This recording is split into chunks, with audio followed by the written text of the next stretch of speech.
Your paycheck is growing at 2.5%. But something else is growing at 4%, and it's silently taking $18,000 from you over 3 years without you noticing. You see falling gas prices on the news and think you're winning, but your rent, groceries, and insurance bills tell a completely different story. What's actually happening, and why is everyone missing it?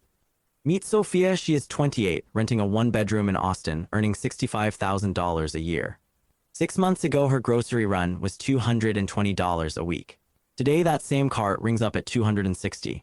Her landlord just raised rent $200 a month, and her take-home pay has barely budged. Inflation just hit 4% on the official Consumer Price Index reading. 4% sustained for 3 years does something devastating that a single bad year does not. It compounds. A dollar Sophia earns today is worth only 88 cents in real terms by year 3. And that gap does not recover unless her wages keep up, which so far they are not. Here is the part that most headlines miss. Oil and gasoline together make up roughly 7 to 10% of the Consumer Price Index basket. Even if oil dropped to zero, it could not mathematically solve more than a fraction of a 4% inflation problem. When the financial press says falling oil will ease inflation, the math doesn't lie. We are talking about relief on a single-digit slice of a much larger pie. Think about how Sophia actually spends her $65,000 a year. So when gas drops 30 cents a gallon, she saves roughly $40 a month while her rent just went up $200. The math on that trade is brutal, and it explains exactly why relief at the pump feels invisible at the kitchen table. Housing costs are the single largest component of the CPI, running at roughly 36% of the basket for renters. Here is the structural problem. The United States is sitting at a 30-year low in housing supply relative to household formation. The National Association of Realtors estimates a shortfall of somewhere between 3.5 and 5 million units. You cannot fix that with a falling oil price. You fix it by building, and building takes years. So Sophia's rent is not going down this year or next year because the supply that would push it down simply does not exist yet in her market.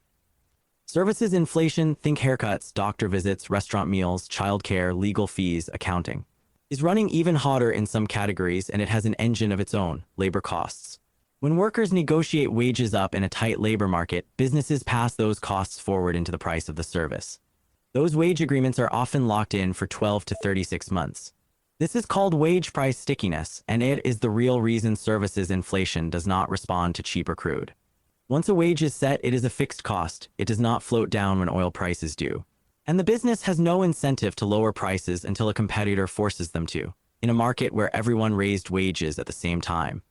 Nobody is racing to cut prices first. If you are a salaried employee in your 30s who has not asked for a raise in the last 12 months, the next 60 seconds are specifically for you. Because the window between falling oil and rising wages is exactly when your negotiating leverage is highest, and most people let it close without acting. Wages in the leisure, hospitality, and professional services sectors grew at an average of 4.2% in 2024, according to Bureau of Labor Statistics data. If Sophia is only getting 2.5%, she is already on the wrong side of that average. And the gap is widening every quarter she does not push back. Over 3 years, a 1.7% annual shortfall on a $65,000 salary means Sophia is leaving roughly $3,300 per year on the table. Nearly $10,000 over the window, not counting compounding. And that is before you factor in the purchasing power erosion from inflation running above her wage growth. Now let us talk about used cars, shipping, and manufactured goods, because this is where falling oil actually does move the needle. And I want to be precise about the timeline so you can plan around it. Container shipping costs have already dropped dramatically from their 2021 highs. Trucking fuel surcharges typically reprise quarterly. Used car prices, which were a major inflation villain in 2022, have been moderating as supply chains normalize. The goods side of the economy, roughly 25 to 30% of the CPI, is genuinely getting cheaper, and falling oil accelerates that. But here is the critical qualifier: the transmission lag is 6 to 18 months. A crude oil price drop today shows up in your gasoline price within 2 to 4 weeks. In manufactured goods, prices in 3 to 9 months, and in broad CPI readings in 9 to 18 months. If you knew that prices on goods were going to be meaningfully lower in 6 to 9 months, but services and rent were going to stay elevated, would you change what you buy right now? The divergence between those two tracks of inflation is the heart of the whole story, and it is wider right now than it has been in decades. Here is the turning point. The problem is not that oil is too expensive. The problem is that the two biggest inflation drivers, housing and services, are structurally disconnected from energy prices. Housing is a supply problem 30 years in the making. Services are a wage expectations problem locked into contracts that reprice slowly. Falling oil is a genuine tailwind, but it is hitting the wrong 30% of the inflation equation. The 70% that controls Sophia's real cost of living, rent, food away from home. Medical insurance is not budging based on what OPEC does this month. The Federal Reserve has been raising and holding interest rates precisely because it understands this dynamic. Oil prices do not set services inflation. Wage expectations and housing costs do. High rates slow borrowing, cool the labor market gradually, and bring those sticky prices down over time. But the side effect is brutal for renters like Sophia. High rates mean developers build fewer new apartments, which keeps supply tight and rents elevated, which keeps shelter inflation high, which keeps the CPI stubbornly above target. It is a trap, and the Fed knows it is a trap. Here is the compare that makes this undeniable. A renter in the same city who locked in a 2-year lease at a fixed rate 18 months ago is paying roughly 12% less per month than someone renewing right now at market rate. On a $1,500 rent, that is $180 a month. $2,160 a year in pure savings from a single decision made at the right moment. And the same principle applies to every fixed cost in your life: insurance, phone plans, internet, gym memberships with annual lock-in. Now let us look at the services versus goods inflation split in a way that makes the next 12 months very concrete. Goods-heavy categories, used vehicles, electronics, furniture, clothing, are already in deflation or near zero inflation. And falling oil prices will push them further down over the next 2 to 3 quarters. Here is the spending shift that makes mathematical sense right now if you have been delaying a purchase of something goods-based.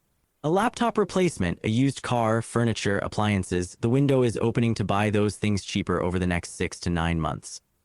When oil prices fall, the firms that are most immediately relieved are manufacturers and distributors, not households. The price break travels from crude to refinery to freight to retailer to shelf, and at each step some margin gets captured.